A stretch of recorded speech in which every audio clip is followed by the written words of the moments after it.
নমস্কার, আপনারা দেখছেন সময় কলকাতা। সময় নিউজ নিয়ে রয়েছে আপনাদের সঙ্গে আমি প্রবীর। এসআইআর এর শুনানি কেন্দ্রে চরম বিপত্তি। এই আরও স্ট্যাম্প কেটে খাদ্য দপ্তরের স্ট্যাম্প মেরে দেওয়া হয়। ঘটনাকে কেন্দ্র করে শুরু হয় তুমুল অশান্তি। শেষমেশ বন্ধ হয়ে যায় শুনানি প্রক্রিয়া। ঘটনাটি ঘটেছে উত্তর চব্বিশ পরগনার বসিরহাট মহকুমার বাদুড়িয়ার ঈশ্বরীগাছা এফপি স্কুলের একটি শুনানি কেন্দ্রে।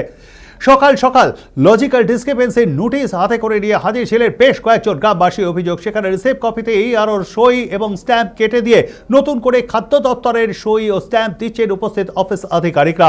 এরপরে অনেক আধিকারিকের সঙ্গে হাতাহাতিতে জড়িয়ে পড়েন। শুনানি কেন্দ্রে আসা ব্যক্তির দাবি, বারবার সংশোধন করার কথা বললেও সংশোধন করা হয়নি। পরিস্থিতি সামাল দিতে ঘটনাস্থলে পুলিশ বাহিনী।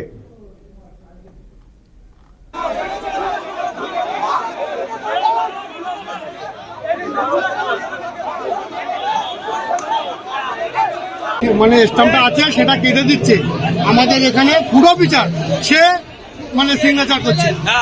এটা কি আমরা রেশনের মাল তুলতে এসছি? হ্যাঁ, রাত 4টার থেকে এসছি আমরা এখানে, অসুস্থ বউ বাচ্চা রেখে।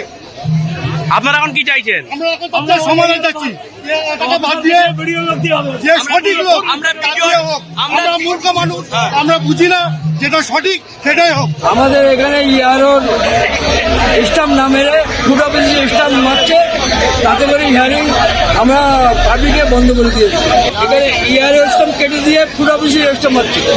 আপনারা কি চাইছেন? আমরা যাচ্ছি ইয়ারোর স্টাম্প মারো।